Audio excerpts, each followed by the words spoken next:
Selamat datang di Rumah Literasi LC.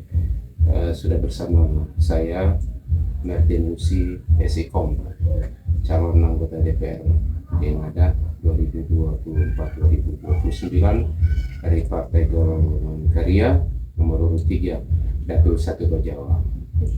Selamat Martin. Terima kasih sudah berkunjung. Ya, sudah berjumpa. Kita bisa berjumpa kembali. Apa kabar? Baik, luar biasa sekali sekarang. Iya, sekarang hari-hari ini kesibukan apa? Sekarang sedang persiapan menuju tanggal 14, tapi di samping itu coret-coret bikin skrip film.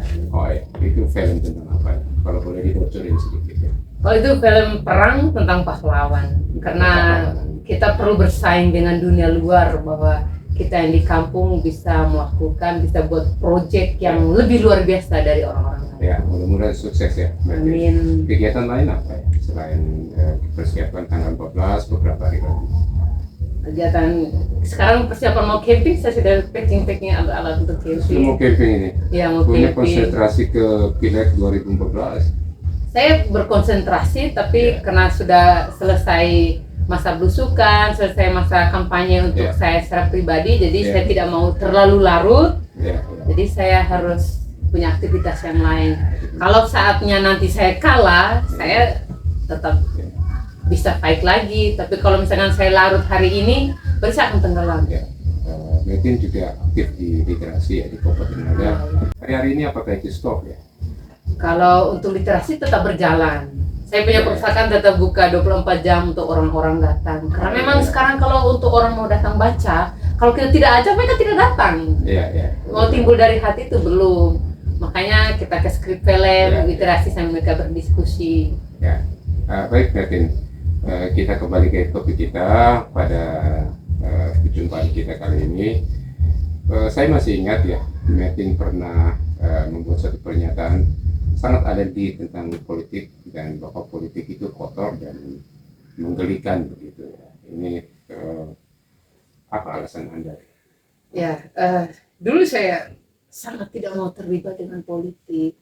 Dulu waktu jadi jurnalis juga beberapa kali liputan dengan pejabat-pejabat politik, saya merasa itu mumet juga untuk saya secara pribadi kalau saya mau wawancara mereka. Lalu saya melihat situasinya, orang-orang yang mengendalikan itu, ya mungkin mereka belum selesai dengan dirinya mereka. Jadi buat saya alergi sekali. Jadi Martin ngambil kesimpulan bahwa politik itu buruk sekali. Jadi praktek politik prakteknya politik itu seni untuk sebuah kebijakan, untuk kebaikan. Tapi mungkin karena orang-orang yang terlibat di dalam itu belum selesai dengan diri mereka, maka yang saya berkaca dari itu, saya tidak mau terlibat politik. Tapi akhirnya saya terlibat. Terjun ke politik. Karena saya mau nonton terus sampai kapan, seperti itu. Sekarang malah masuk politik. Ini kenapa?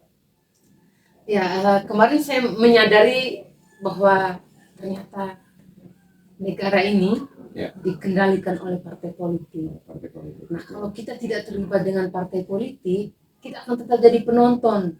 Kalaupun kita mengkritik dan lain-lain, kita hanya dari luar, harus dari dalam. Contoh ini, telur, kalau pecah dari luar itu kan jadi telur goreng, dimakan selesai. Tapi kalau telur pecah dari dalam, ada kehidupan baru yang keluar. Seperti itu. Jadi saya harus terlibat. Ini analogi yang bagus sekali ya, bahwa telur pasti mengeluarkan kehidupan baru. Gitu. Kalau pecahnya dari dalam. Martin, sebelum di Partai Golkar, sebelumnya malah di Partai Anak Muda ini. Apakah sejak saat itu? Saya terlibat di Partai Anak Muda itu karena kemarin itu adalah pertama kalinya terlibat di konstelasi politik, dan itu adalah kumpulan orang-orang baru. Saya bersama orang-orang baru, kami start dari nol. Nah, karena sekarang dia sudah 5 tahun dan semua orang boleh masuk di situ, dan saya pindah partai. Apa Martin merasa bahwa terlalu muda bersama dengan orang tua di partai-partai yang sudah lama berkiprah sehingga harus masuk? Kalau untuk saya bukan soal itu. Untuk memilih partai ini kan seperti kendaraan. Kita mau ke Bajawa, kita mau naik motor, mau naik mobil Hilux atau Bemo, atau itu pilihan kita. Jadi ada banyak pilihan. Ada banyak pilihan. Kita akan tetap sampai ke tujuan. Akhirnya itu yang kemudian Martin jatuhkan pilihannya pada Partai Golkar. kembali kalau kita lihat ke belakang bahwa Martin pernah sangat alergi dengan politik. Tapi kemudian masuk juga ke politik. Apa ini artinya bahwa Martin kemudian sadar bahwa politik itu tidak selamanya kotor atau menjijikan gitu? Ya, saya menyadari, sangat menyadari itu. Bahkan saya mau mengajak teman-teman orang muda yang lain itu untuk terlibat di politik. Kita jangan alergi, jangan seperti saya yang kemarin, cukup saya. Baik, setelah terjun ke politik dan sekarang bertarung di legislatif untuk pemilu 2024, kira-kira apa yang diperjuangkan? Ya, apalagi ini politisi perempuan lah. Yang paling pertama saya anak muda. Karena semua orang bilang kalau yang bisa memimpin itu harus orang tua. Ada seperti filosofi telah CC seperti itu. Telah CC itu orang tua duluan. Kalau untuk saya telah CC biar makan. Kalau makan biar orang tua duluan tidak apa-apa. Tapi kalau soal bersaing dalam politik atau ranah yang lain, kita uji dulu seperti itu. Sekarang saatnya anak muda ya. Bahwa anak muda itu tidak bisa diremehkan. Anak muda tidak bisa diremehkan karena memang sekarang generasi milenial, lalu kita zaman medsos, itu dikendalikan anak-anak muda. Menurut Martin, kira-kira ini era milenial kita sudah mau lewat, kemudian sekarang ada generasi Gen Z itu ya, generasi Z ya. Banyak persoalan-persoalan yang kemudian memang kita di era ini lebih menyentuh pada persoalan generasi milenial dan generasi Z ini. Ya, kira-kira bagaimana generasi ini memandang persoalan bangsa ini?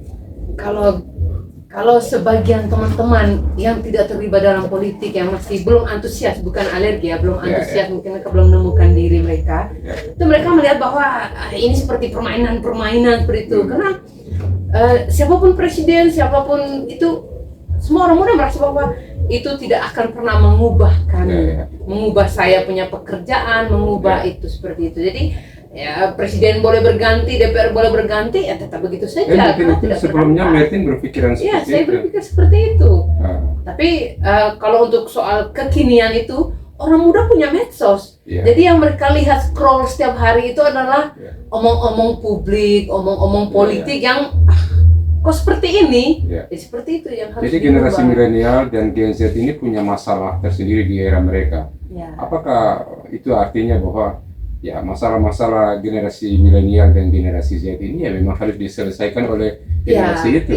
Semua orang kan bicara bahwa kami adalah generasi masa depan. Tidak, kan generasi masa kini. Karena kami tidak mau hidup di masa depan untuk menyelesaikan masalah yang ditimbulkan hari ini. Tapi kan kami harus mulai hari ini. Kenyataan bahwa dalam bahasa para senior sering menguak bahwa ya anak muda masa depan bangsa. Ya, mereka hanya bicara masa depan bangsa. Kami tidak mau menyelesaikan masalah di masa depan yang ditimbulkan hari ini oleh generasi-generasi tua tadi. Harusnya kami yang memulai dari sekarang. Nah, kita kembali ke tadi. Apa yang akan diperjuangkan? Itu selain itu yang kedua tentang perempuan. Ada yang urgen dengan perempuan? Bagaimana? Ada yang urgen dengan masalah perempuan? Kalau urgen, tidak urgen. Tapi memang masalah perempuan ini masalah yang rumit. Kalau tidak ditangani oleh perempuan, ya tetap begitu saja. Karena kalau DPR yang dikirim adalah laki-laki semua, bagaimana mereka melakukan hal-hal yang kecil? Hal-hal yang kecil, misalkan dalam rumah, sebelum kita keluar rumah, laki-laki akan keluar bolos saja. Tapi kalau perempuan dia akan menutup, pikir tutup jendela, pikir matikan kompornya sampai meledak, pikirkan hal-hal yang kecil. Hal-hal yang tidak pernah terpikirkan oleh laki-laki itu yang harus dipikirkan oleh perempuan. Masalah remeh-temeh. Jadi persoalan, apakah ini mau mengatakan bahwa banyak persoalan perempuan, gender tidak bisa clear, tidak bisa selesai karena ya memang laki-laki karena laki-laki yang memikirkan. Laki-laki memikirkan hanya secara rasional, tidak menggunakan dan hal-hal yang bersifat garis besarnya saja dia berpikir, tapi hal-hal yang sangat contoh kita mau masak daging ayam, di laki-laki hanya beneran dia belanja ayamnya saja, mungkin dengan garam saja. Tapi kalau perempuan, kita mau masak apa nih, perlu merica, ketumbar dan lain-lain. Jadi masakan ayamnya tuh enak supaya sedap. Seperti itu. Jadi idealnya bahwa untuk memperjuangkan persoalan perempuan harus perempuan. Perempuan yang merasakan, mengalami seperti itu. Jadi bagaimana sebagai perempuan itu yang akan Anda perjuangkan di DPR nanti? Hal-hal lain yang harus diperjuangkan apa? Ya, selain anak muda, perempuan, literasi juga. Literasi ya. Iya. Ada yang urgen yang literasi ya. Kalau literasi sangat urgen karena Kenapa begitu? kita berdiskusi di ruang publik atau di ruang misalkan di dapur itu endingnya pasti bertengkar. Iya, iya. Karena tidak runut permasalahan yang dibahas. Karena memang itu kembali lagi minat bacanya sedikit, bukan minat ya, bacanya saja sedikit, bagaimana mau membahas hal yang lebih besar?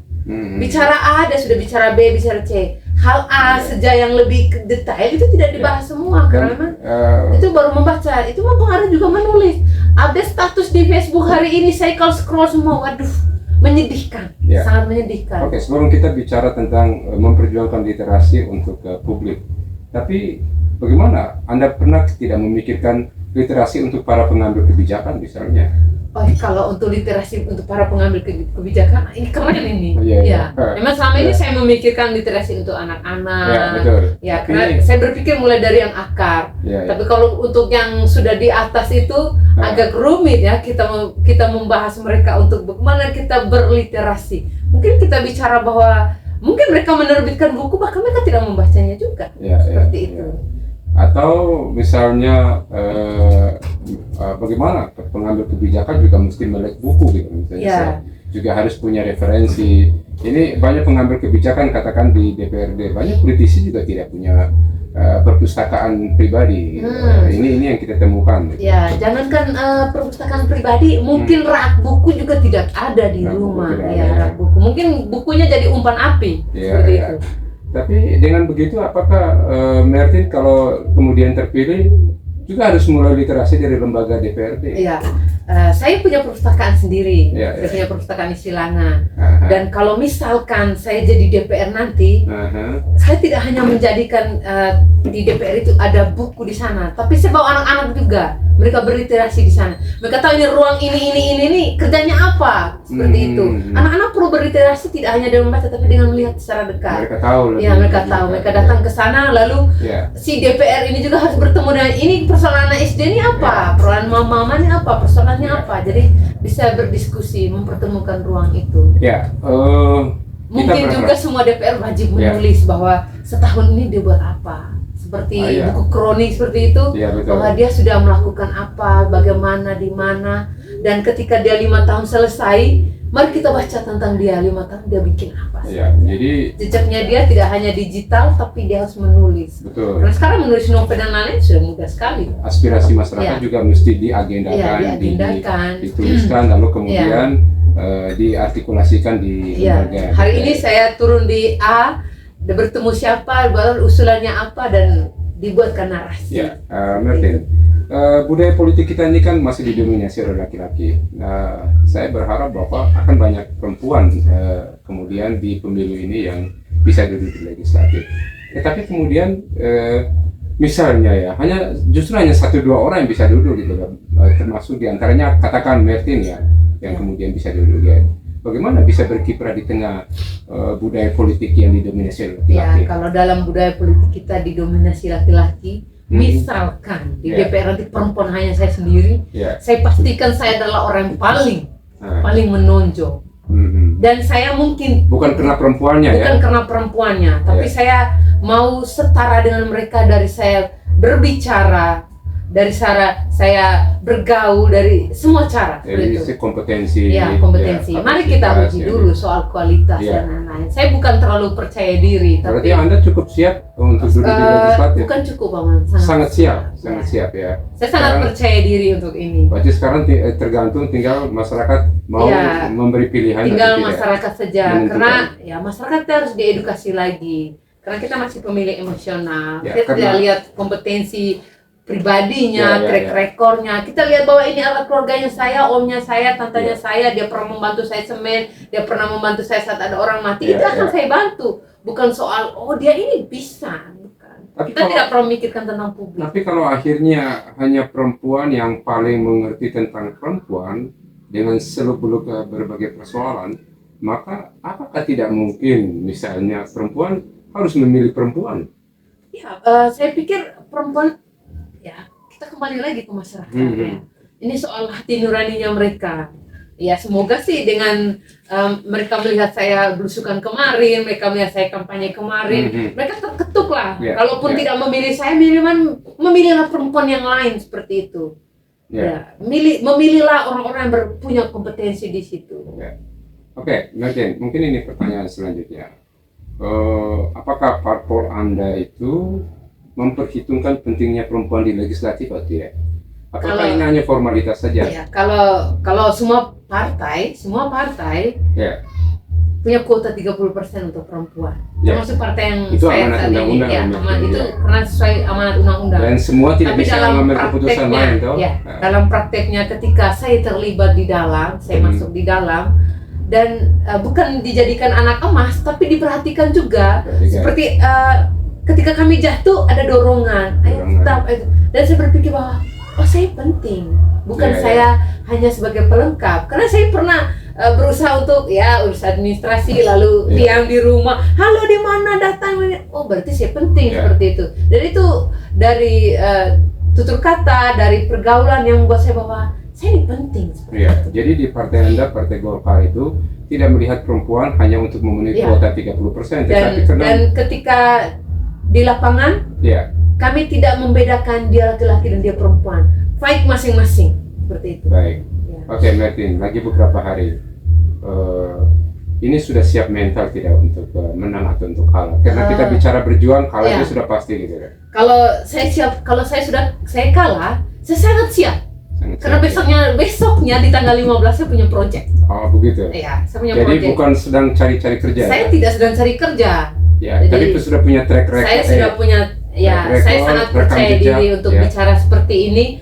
Saya bukan pengangguran yang cari pekerjaan. Tapi saya minimal ketika saya masuk di dalam tuh, memang ada kebijakan atau anggaran lain yang tidak mampu saya buat, tapi rohnya saya ada. Oke, Martin, barangkali terakhir bisa memberi statement sedikit untuk penonton kita ya. Karena di background ini saya sangat mencintai W.S. Rendra. Bukan seberapa hebat kita, tapi seberapa bergunanya kita. Saya mau bahwa kita tampil di ruang publik itu bukan karena kita hebat dulu, tapi kita berguna tidak untuk orang lain. Baik, itu saja Mbak. Itu saja. Baik, terima kasih.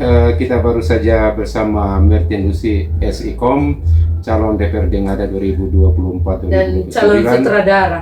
Calon sutradara. Dan sebentar lagi akan selesai caleg, juga akan garap film tentang kepahlawanan di Ngada. Kita berharap bahwa Martin Lucy SIKOM dapat terpilih menjadi anggota DPRD Ngada periode 2024-2029. Terima kasih.